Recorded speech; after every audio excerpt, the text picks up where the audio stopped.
In a Stanley Cup Final showdown that already feels like a legendary heavyweight bout, Florida Panthers captain Aleksander Barkov has already added fuel to fire with a statement that has hockey fans buzzing. The usually reserved Selke Trophy winner didn't throw punches, but he did something just as bold by questioning the hype around his rival captain Connor McDavid.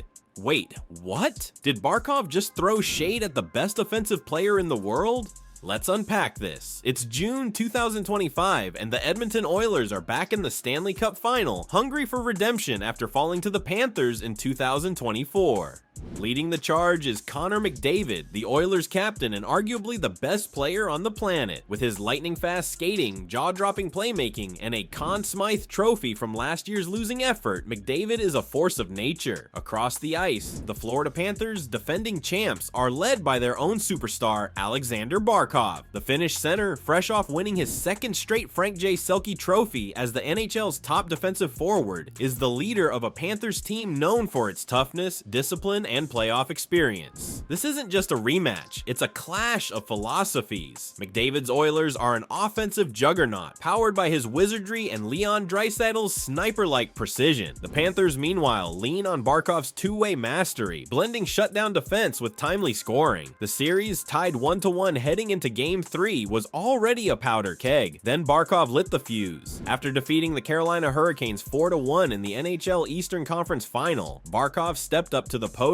The usually reserved captain, known for letting his play do the talking, had something to say to the Oilers, and it wasn't what anyone expected. Barkov said, "We didn't come here to win the Eastern Conference. I'm not saying anything bad about it, but we got where we wanted. We're in the final once again, and we want to win the Stanley Cup just like any other team." For a guy who's as stoic as a Finnish winner, this was a bombshell. The hockey world lost it. Social media exploded with reactions. Fans in Edmonton clutched their Oilers jerseys in disbelief, while Panther supporters roared with approval. Analysts debated whether Barkov's words were a calculated jab or a rare moment of trash talk from a player who's usually all business. Before this comment, Barkov was quiet. He didn't speak much to the media. He focused on playing well and leading his team. Many fans saw him as calm and careful. That's why this comment was such a surprise. It didn't sound like the Barkov they knew, but maybe that was the point. The Panthers were riding high, full of confidence after another strong postseason run. Barkov saw the moment and chose to strike, not with a goal, but with a message. McDavid of the Oilers, on the other hand, has always been known for his speed and skill. He is fast, creative, and dangerous on the ice. But now, some people are asking questions. Is he thinking too fast? Is he trying too hard? Barkov's comment made people stop and look at McDavid's game in a different way. It also put pressure on him to respond. So far, McDavid hasn't said much. He stayed quiet in his interviews, but he looked serious. He looked focused. He knows what Barkov said, and he knows the world is watching. The teams are not just playing hockey now, they are also playing mind games. Barkov's words were more than just words, they were a strategy. Florida is the defending champion. They understand how to win close games. They understand how to make the other team feel nervous. Barkov's comment was part of that plan. It wasn't just about McDavid, it was about setting the tone for the rest of the series. To understand why Barkov's comments sent shockwaves through the NHL, you've got to know the context. McDavid is hockey's golden boy, a generational talent who's been compared to Wayne Gretzky and Sidney Crosby. In Game 2, he showcased why, pulling off a play that left Barkov and Ekblad grasping at air before feeding Draisaitl for a power play goal that had commentators screaming. TSN called it a play that puts him head and shoulders above everyone else playing the sport right now. Barkov, on the other hand, is the anti-Flash. He's a two-way beast, a 6'3" center who can score 71 points in the 2024-25 regular season, but lives to shut down opponents. His Selke Trophy win in 2025, announced just before Game 1, cemented his status as the league's premier defensive forward. Yet through the first two games, Barkov and his line mate Sam Reinhart hadn't found the net, despite holding McDavid and Draisaitl to just one goal at 5-on-5. Barkov's comments weren't just bravado, they were a declaration of war from a guy who's been tasked with stopping the unstoppable.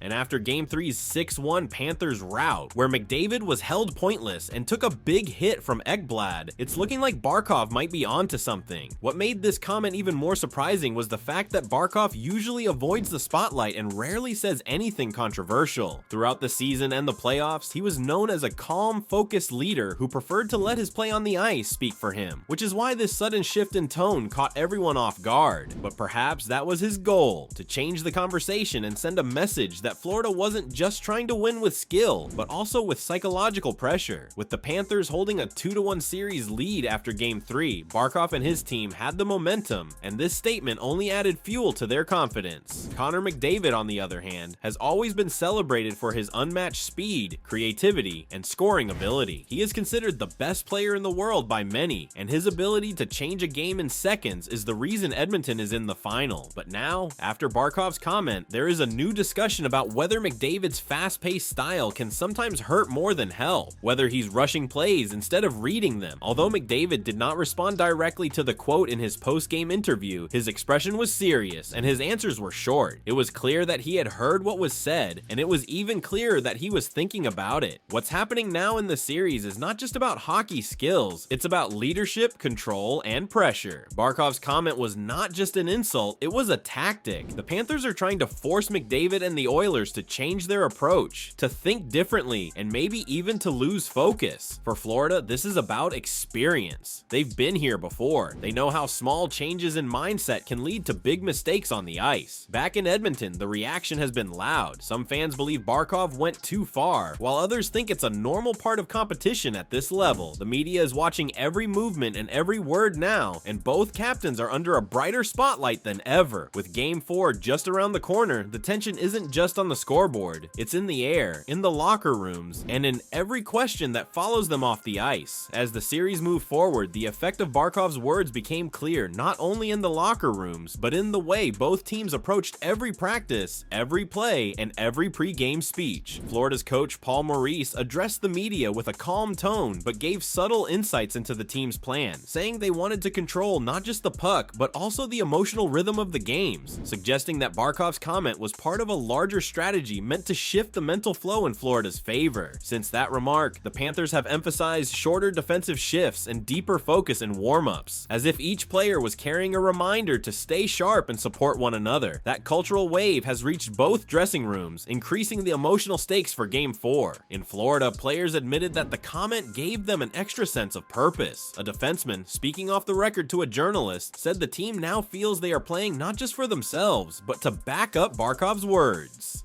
This evolving tension marks a shift in how both teams prepare for each game.